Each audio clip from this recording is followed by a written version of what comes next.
Gold देखिए आज बड़ी गिरावट यहाँ पर देखने को मिल रही है और क्या इन लेवल्स पर अब बाइंग अपॉर्चुनिटीज बनती है, ये हमारे एक्सपर्ट के थ्रू हम समझेंगे और आगे हमारे जो व्यूअर्स हैं उन्हें गाइड करेंगे कि अब क्या करना बेहतरीन। चाहिए। लेकिन चलिए अब आगे बढ़ेंगे और कमोडिटी 10 की हम शुरुआत करेंगे और यहाँ पर जो हमारे मेहमान हैं आज के वो हमारे साथ जुड़ चुके हैं। ट्रेडेबल सिक्योरिटीज के भाविक पटेल आज हमारे साथ है। भाविक जी गुड मॉर्निंग, बहुत बहुत स्वागत है आपका कमोडिटी 10 में। और सबसे पहले आज हम गोल्ड के साथ ही शुरुआत करेंगे क्योंकि देखिए यहाँ पर जो प्राइसेस है $4,200 के नीचे जाते हुए दिख रहे हैं और काफी सारे फैक्टर्स यहाँ पर काम कर रहे हैं। आज जो यूएस का सीपीआई का डेटा आएगा उस पर नजर बनी हुई है। इसके अलावा फेड क्या फैसला लेगा अब ब्याज दरों को लेकर, उस पर भी निवेशकों की निगाह यहाँ पर टिकी हुई है। लेकिन लगातार पांचवें दिन गिरावट सोने में देखी जा रही है। करीब 2% की गिरावट कॉमिक्स पर है। वही घरेलू मार्केट्स की कीमतों की बात करें तो मार्च के बाद से निचले स्तर पर सोना पहुंचा है और यहाँ पर भी करीब करीब 1.5% की कमजोरी देखी जा रही है। 1,50,400 के पास पहुंचता हुआ सोना दिख रहा है। क्या इन लेवल्स पर कोई बाइंग अपॉर्चुनिटीज या आने वाले दिनों में और भी बड़ा करेक्शन आते हुए आप देख रहे हैं? गुड मॉर्निंग ट्रिप जी। देखिए लग रहा है थोड़ा और करेक्शन आ सकता है क्योंकि जो इम्पोर्टेंट लेवल था 4350 का वो सोने ने इंटरनेशनल में ब्रेक किया है। दूसरा अगर देखें तो अगर कभी भी सोने में रैली होती है तो इट इज एक्सपेक्टेड कि कोई बड़ी पार्टिसिपेशन होती है। तो अगर अभी ओपन इंटरेस्ट देखें तो बहुत आई थिंक 11 साल के लो के ऊपर ओपन इंटरेस्ट है। लॉन्ग और शॉर्ट की पोजीशन देखें तो वैसे भी निग्लिजिबल है। दैट मीन्स कि अभी लोगों को इतना पार्टिसिपेशन है नहीं सोने में। और दूसरा अगर फंडामेंटल फैक्टर्स देखें तो एक तरफ हमने देखा था कि यूएस के जॉब्स डेटा काफी स्ट्रांग आए थे। कल जो होम सेल्स के डेटा है वो भी स्ट्रांग आए। दैट मीन्स कि यूएस की इकोनॉमी अभी भी हायर इन्फ्लेशन के साथ भी काफी स्ट्रांग है, जिसकी वजह से अभी लग रहा है मार्केट को कि फेड का जो रेट हाइक आएगा वो शायद अक्टूबर में आएगा, नहीं दिसंबर में आएगा। तो आज का इन्फ्लेशन का डेटा भी अगर जो एक्सपेक्टेशन से ज्यादा आता है तो मुझे लग रहा है ये जो गिरावट है वो कंटिन्यू रह सकती है। अभी नेक्स्ट सपोर्ट भी इंटरनेशनल मार्केट में देखे तो अराउंड 4050 से 4000 के करीब ही है। तो लग रहा है कि आज के दिन अगेन गोल्ड और सिल्वर में थोड़ी और करेक्शन आ सकती है। तो दोनों में शॉर्ट की रिकमेंडेशन है। गोल्ड मिनी में अराउंड 1,49,000 के करीब शॉर्ट कर सकते हैं 148 के टारगेट के लिए और 149,600 का स्टॉप लॉस है। वही चांदी में अगर देखें तो चांदी में दोहरी माल पड़ी है, जहाँ पे एक सेफ हेवन की डिमांड जो है वो भी कहीं ना कहीं कम हो रही है। और दूसरी अगर देखें तो इंडस्ट्रियल मेटल्स में भी आज सेलिंग प्रेशर है, जिसकी वजह से चांदी जो है वो गोल्ड के कंपैरेटिवली ज्यादा करेक्ट हुई है। तो चांदी में भी 2,41,500 पे शॉर्ट कर सकते हैं मिनी कॉन्ट्रैक्ट 240 के टारगेट के लिए। 240 टू 700 का स्टॉप लॉस रहेगा। ऑल राइट, तो यहाँ पर जो है करेक्शन आता हुआ और नजर आएगा। फिलहाल इन लेवल्स पर शॉर्ट करने की सलाह बता रहे हैं। गोल्ड मिनी 1,49,000 के लेवल पे आप शॉर्ट करके चलिए। टारगेट 1,48,000 का। स्टॉप लॉस यहाँ पर जो आपको मेंटेन करना है 1,49,600 का। इसके अलावा सिल्वर मिनी में भी शॉर्ट करने की सलाह, जो लेवल से 2,41,500 के लेवल पे आप शॉर्ट करके चलिए। टारगेट 2,40,000। स्टॉप लॉस यहाँ पर 2,42,700 का आपको मेंटेन करना है। ये तो हो गई गोल्ड सिल्वर की बात। और देखिए आज तो हम गिरावट पर ही कारोबार होता हुआ देख रहे हैं। इसके अलावा कच्चे तेल के प्राइसेस आप देखेंगे तो यहाँ पर जो है वो तेजी नजर आ रही है। हालांकि जो प्राइसेस है वो 9,000 के नीचे ही बने हुए हैं। फिलहाल आधे % से ज्यादा की तेजी एमसीएक्स पर है। 8,483 ये लेवल है एमसीएक्स पर क्रूड का। और इसके अलावा आप इंटरनेशनल मार्केट में देखेंगे ब्रेंट क्रूड $92 के यहाँ पर कारोबार करता हुआ, WTI क्रूड $88 के नजदीक कारोबार कर रहा है। यहाँ पर भाविक जी देखिए फिर से जो तनाव है थोड़ा सा बढ़ता हुआ दिख रहा है। लेकिन जो डोनाल्ड ट्रंप के लगातार स्टेटमेंट्स आ रहे हैं कि अंतिम दौर की बातचीत है, हो सकता है कि 2 से 3 दिनों में ही इस पर फैसला आ जाए। लेकिन लगातार जो चिंताएं हैं वो बरकरार है। यूएस के जो एनर्जी सेक्रेटरी है उनकी तरफ से भी एक स्टेटमेंट आया था कि हॉर्मुज में अब जो है वो चीजें बढ़ रही हैं और जो शिपमेंट है वो बढ़ने वाला है। काफी सारी चीजें लगातार काम कर रही है, लेकिन थोड़ा सा ऊपरी स्तरों से हम देख रहे हैं कि प्राइसेस नीचे आ रहे हैं। क्या लगता है आपको अब आज के लिए क्या रणनीति लेकर कच्चे तेल में चलना चाहिए? देखिए आज के लिए तो मुझे लग रहा है कि तेजी करनी चाहिए क्योंकि कल हमने देखा था कि यूएस का जो हेलीकॉप्टर है वो भी आई थिंक ईरान ने जो है वो स्ट्रेट ऑफ हॉर्मुज में ब्रेक डाउन किया था। और उसके बाद आज ईरान की तरफ से भी काफी स्टेटमेंट आया कि उन्होंने यूएस के एसेट्स एटलीस्ट कुवैत बहरीन है वहां पे अटैक किया है। हालांकि यूएस ने अभी बोला है कि ऐसा कुछ नहीं हुआ, बट मुझे लग रहा है कि ये कहीं ना कहीं जो स्किर्मिश है वो वापस से तनाव जो है शुरू हो गया है। सुबह भी हमने देखा था कि इज़राइल है उन्होंने भी बेरूत पे वापस से अटैक किया है। तो आई थिंक ये जो फ्रेजाइल पीस टॉक जो है वो मुझे लग रहा है शायद ब्रेकडाउन भी हो सकते हैं। हालाँकि यूएस की तरफ से पॉजिटिव स्टेटमेंट आ रहा है, बट ईरान और इज़राइल की तरफ से देखें तो कोई अभी भी स्टेटमेंट नहीं लग रहा है। तो तनाव जो है वो थोड़ा वापस से एटलीस्ट वीकेंड से पहले बढ़ चुका है, जिसकी वजह से हमने देखा कि कच्चे तेल में कल हमने 4.5% की गिरावट के बाद थोड़ी अपटिक देखने को मिली है। तो मुझे लग रहा है आज भी ये जो अपसाइड है वो कंटिन्यू रह सकता है। वैसे भी अगर देखें तो कच्चे तेल में अच्छी खासी 2 दिन में हमें करेक्शन भी देखा था। तो एक टेक्निकल बाउंस भी एक एक्सपेक्टेड है। तो आज कच्चे तेल में 83-80 पे बाय करके चल सकते हैं, 8500 के टारगेट के लिए 8250 का स्टॉप लॉस रहेगा। और वही है कि जब तक $90 के नीचे सस्टेन नहीं कर रहा है ब्रेंट या 8200 के नीचे एमसीएक्स में जा नहीं रहा है, तब तक नहीं लग रहा है कि कोई भारी गिरावट आएगी कच्चे तेल में। राइट, तो 8,300 के नीचे नहीं जा रहा है, तब तक कोई गिरावट एक्सपेक्टेड नहीं है। इसके अलावा ब्रेंट क्रूड के लिए भी एक अहम लेवल $90 यहाँ पर बताया है। यहाँ पर आपको बाय रिकमेंडेशन है, जो स्ट्रैटेजी है वो हमारी स्क्रीन पर लेवल्स के साथ फ्लैश हो रही है, तो यहाँ पर आप अपनी रणनीति आज क्रूड में बनाकर चल सकते हैं। आगे बढ़ेंगे। जैसा कि आपने भाविक जी बताया, बेस मेटल्स में आज सेलिंग प्रेशर नजर आ रहा है और हम देख पा रहे हैं कि कॉपर 1322 के लेवल पर है। जिंक की बात करें तो 364 के लेवल पे कारोबार हो रहा है। लेड यहाँ पर 204 के लेवल पे कारोबार कर रहा है। निकेल 1737 पे और एल्यूमिनियम में थोड़ी ज्यादा गिरावट है, 1 से 1.25% की गिरावट है और 372 के लेवल पे कामकाज होता हुआ। क्या इन लेवल्स पर बाइंग अपॉर्चुनिटीज देखेंगे या फिर फिलहाल यहाँ पर भी शॉर्ट की सलाह होगी? देखिए, इंट्राडे अगर बोले तो मुझे लग रहा है कि अभी भी शॉर्ट की सलाह होगी, क्योंकि मार्केट में लॉन्ग टर्म तो अभी भी स्ट्रेंथ है बेस मेटल्स में। बट अभी मार्केट का कंसर्न जो है वो कहीं न कहीं रेट हाइक पे आ चुका है, क्योंकि आज महँगाई के डेटा आने वाले हैं और कल हमने देखा था कि यूएस के जो हाउसिंग डेटा है वो भी काफ़ी स्ट्रेंथ वाले आए हैं। तो भी मार्केट एक्सपेक्ट कर रहा है कि कहीं न कहीं 3 महीने में शायद एक रेट हाइक आएगी, जिसकी वजह से हम यूएस की ट्रेज़री यील्ड और डॉलर इंडेक्स दोनों में तेज़ी दिख रहा है, जिसकी वजह से बेस मेटल में थोड़ा दबाव आ रहा है। तो ये जो कल की जो गिरावट है मुझे लग रहा है आज के दिन वो कंटिन्यू रहेगी, जब तक एटलीस्ट यूएस के महँगाई के डेटा नहीं आते तब तक। तो सबसे टॉप पिक मेरी रहेगी एल्यूमीनियम की, जो एल्यूमीनियम में हमने ऑलरेडी अच्छी खासी रन अप भी देखा है। तो आज एल्यूमीनियम भी शॉर्ट करके चल सकते हैं 375 के करीब, 370 के टारगेट के लिए, 378 का स्टॉप लॉस होगा। वहीं कॉपर की बात करें तो आई थिंक जब तक वो 40 के ऊपर नहीं है, 540 के ऊपर नहीं, सॉरी 1340 के ऊपर नहीं है, तब तक शॉर्ट की रिकमेंडेशन है। तो 1335 के करीब एक बार कॉपर भी शॉर्ट करके चल सकते हैं, 1310 के टारगेट के लिए 1345 का स्टॉप लॉस रहेगा। तो कॉपर और एल्यूमिनियम दोनों में शॉर्ट की रिकमेंडेशन है। ऑलराइट, तो बेस मेटल्स में कॉपर और एल्यूमिनियम यहाँ पर आपको शॉर्ट करने की सलाह आती हुई। एल्यूमिनियम में 370 का टारगेट रहेगा, 378 का स्टॉप लॉस रहेगा और 375 के लेवल पे आप यहाँ पर सेल करके चल सकते हैं। एनजी की बात करेंगे और लेवल्स देखेंगे। एमसीएक्स पर गिरावट है, 298, 300 के नीचे प्राइजेस चले गए हैं घरेलू बाजार में। वहीं इंटरनेशनल मार्केट में आप देखेंगे नाइमेक्स पर लगातार $3 के ऊपर नेचुरल गैस बनी हुई है।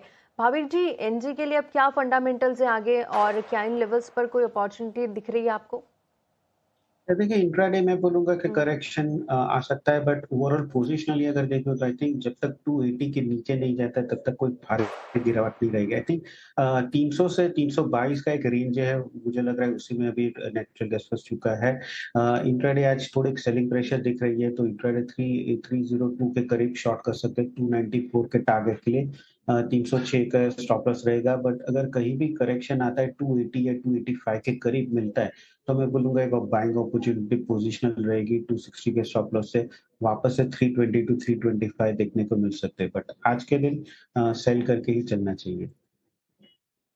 ऑलराइट, तो एनजी पर ये रणनीति आती हुई भाविक जी की तरफ से और तमाम बेस मेटल्स में भी हमने बताया है आपको कि आज आपको क्या करना है, कौन से लेवल्स अहम है, तो आप उन लेवल्स का ध्यान रखें, अपनी रणनीति आज बना सकते हैं कमोडिटीज में। चलिए, इसी के साथ कमोडिटी 10 को हम यही समाप्त करेंगे। भाविक जी, बहुत बहुत शुक्रिया हमारे साथ जुड़ने के लिए और तमाम काउंटर्स पर बातचीत करने के लिए। चलिए, यहाँ पर रुकेंगे एक छोटे से ब्रेक के लिए, लेकिन आप कहीं मत जाइए। ब्रेक के बाद अपना खास सेगमेंट मार्केट की महारत हम आपके लिए लेकर आएंगे, जहाँ पर आज हमारे साथ जुड़ेंगी पैसिफिक पैराडाइम एडवाइजर्स की मैनेजिंग पार्टनर पुनीता कुमार सिन्हा। जल्द लौटे एक छोटे से ब्रेक के बाद।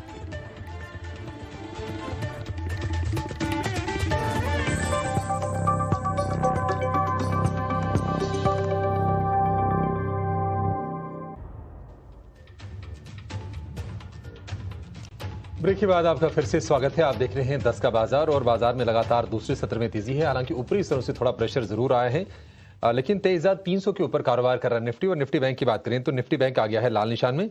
55,200 के आसपास आप कारोबार होते हुए देखेंगे। हल्की सी गिरावट इस वक्त में देखने को मिल रही है, लेकिन अभी अभी म्यूचुअल फंड के आंकड़े आए हैं। टोटल एयूएम में हमने गिरावट देखी है। अगर हम एसआईपी इनफ्लो की बात करें तो उसमें भी कमी आई है। और खास तौर से जो इक्विटी इनफ्लो है, यानी कि इक्विटी फंड्स में जो पैसा आता है, उसमें तो भारी गिरावट आई है। 38,400 करोड़ से घटकर 22,900 करोड़ रुपए के आसपास के आंकड़े आए हैं। तो इसके पीछे की वजह क्या है, और मौजूदा जो जियोपॉलिटिकल परिस्थितियां हैं उसमें आपकी स्ट्रेटजी क्या होनी चाहिए बाजार में? एफआईज का जो निवेश है भारत में कब वापस लौटेगा, उसके लिए क्या होना चाहिए, ये तमाम चीजें समझते हैं। और आज आपकी मदद करने के लिए हमारे साथ जुड़ गई हैं पैसिफिक पैराडाइम एडवाइजर्स की मैनेजिंग पार्टनर पुनीता कुमार सिन्हा। पुनीता जी, बहुत शुक्रिया आपका समय देने के लिए। स्वागत है आपका 18 आवर्स स्वदेश पर। पुनीता जी, ये जो अभी एमफी के डेटा आए हैं और हम देख रहे हैं कि एयूएम भी घटा है, इक्विटी में जो इन्वेस्टमेंट है इक्विटी फंड्स में वो काफी ज्यादा कम हुआ है। क्या रीजंस आप देखती हैं इसके पीछे, और क्या आपको लगता है कि अभी हम कुछ और समय तक ये इक्विटी में निवेश हम घटते हुए देखेंगे? देखिए कि मार्केट्स जो है, इन्वेस्टर्स जनरली एक लैग से इन्वेस्ट करते हैं।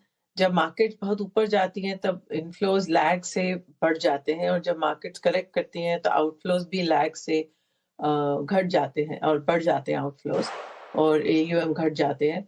तो कुछ यही फिनोमेना चल रहा है। जैसे ही कि मार्केट्स में स्टेबिलिटी आएगी तो ये फ्लोज शायद वापस रिवर्स हो जाएंगे। शायद इसका लीड करने के लिए एफआईआईज अगर जब आएंगे तो डोमेस्टिक फ्लोज भी शायद वापस बढ़ जाएंगे।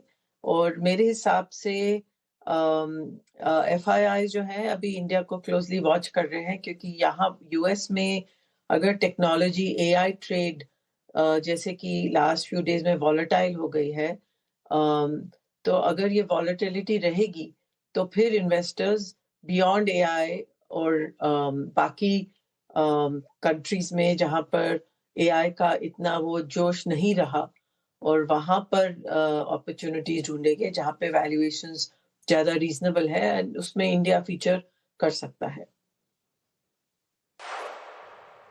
पुनीता जी, क्या आपको लगता है कि एआई लेड जो डिसरप्शन था जिसने भारतीय बाजार को और परेशान किया, क्या और आगे परेशानी आप देख रही हैं, या फिर थोड़ा नीचे अगर आते हैं एआई सेमीकंडक्टर चिप स्टॉक्स तो निवेशकों का फिर से रुझान होने की तरफ बढ़ेगा?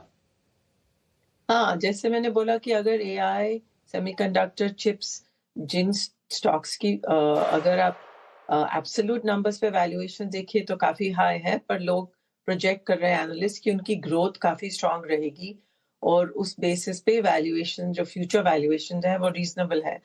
पर अगर ये ग्रोथ कहीं पर भी डगमगा गई तो वो जो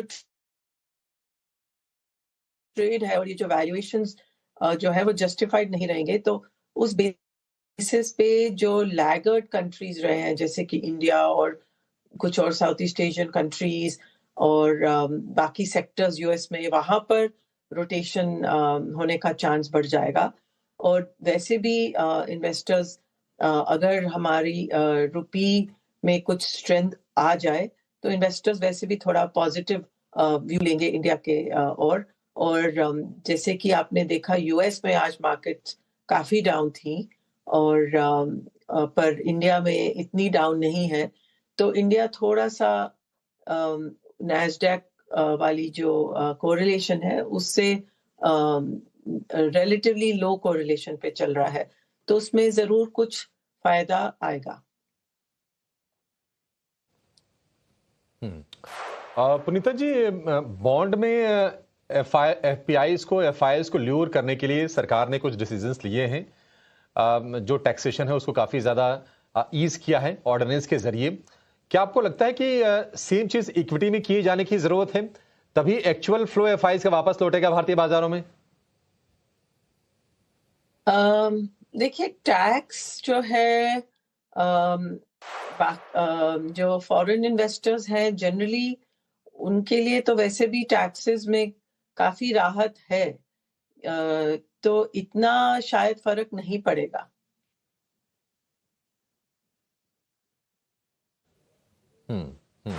ठीक है। पुनीता जी, ये बताइए कि अगर किसी को निवेश करना हो अगर मार्केट में अभी, क्योंकि मतलब भले ही अमेरिका और ईरान के बीच में वॉर चल रहा हो, लेकिन अब पहले के मुकाबले स्थितियां बेहतर हुई हैं और अमेरिका कोशिश कर रहा है, कम से कम अपने बयानों से तो ये संकेत दे रहा है कि वो डील करने के पक्ष में हैं। अब देखते हैं कि ये डील कब होती है। क्या यहां से निवेश करना चाहिए? अगर हाँ, तो आपके प्रेफर्ड जो सेक्टर्स हैं वो कौन से हैं अभी बाजार में? हाँ, देखिए ऑयल प्राइसेस जो है वो काफी हद तक वॉर के कारण बढ़ी हुई है, और अगर ये वॉर धीरे धीरे वो हो जाए, अंडर कंट्रोल हो जाए और सीज फायर हो जाए और कोई ना कोई डील हो जाए, तो ऑयल प्राइसेस फिर लॉन्गर टर्म कम हो जाएंगी। पर हालांकि जो डिसरप्शन हुई है सप्लाईज में, वो डिसरप्शन के कारण कुछ महीने ऑयल प्राइसेस और हाई रह सकती हैं जब तक कि सप्लाई नॉर्मलाइज नहीं हो। तो और यूएस के जो इंडिकेशंस हमको आ रहे हैं प्रेसिडेंट ट्रम्प से कि वो चाह रहे हैं कि ये वॉर जो है अंडर कंट्रोल आ जाए और ये बढ़े नहीं, और किसी ना किसी तरह से कोई ना कोई डील पे अग्रीमेंट हो जाए। तो उस बेसिस पे अगर ऑयल में जरा सा भी फ्यूचर में लग रहा है कि करेक्शन होगी, तो उससे इंडिया को जरूर बेनिफिट मिलेगा। एंड इसलिए रिलेटिवली स्पीकिंग इंडिया जो है अभी compare to some other markets थोड़ा बेटर पोजीशनड है इन गिवन की जो फ्यूचर प्रेडिक्शंस हैं वॉर को लेकर।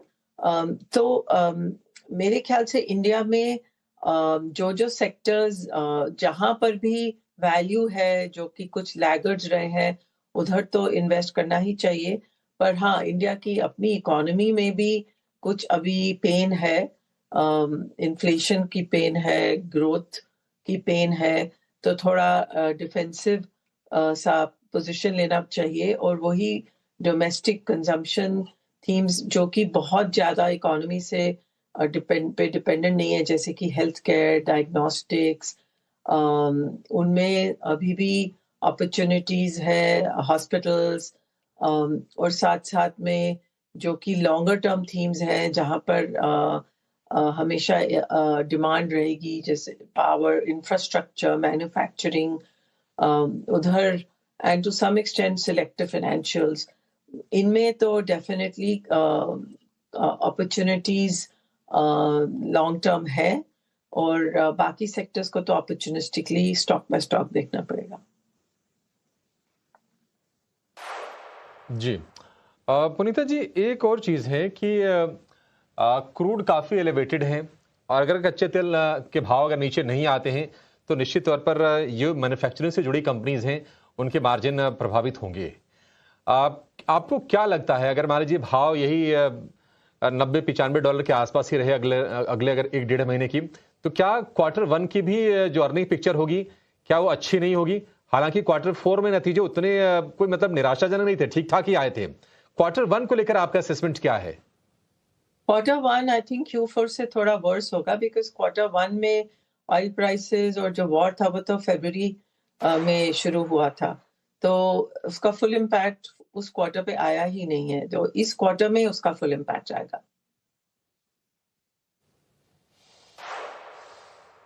जी जी।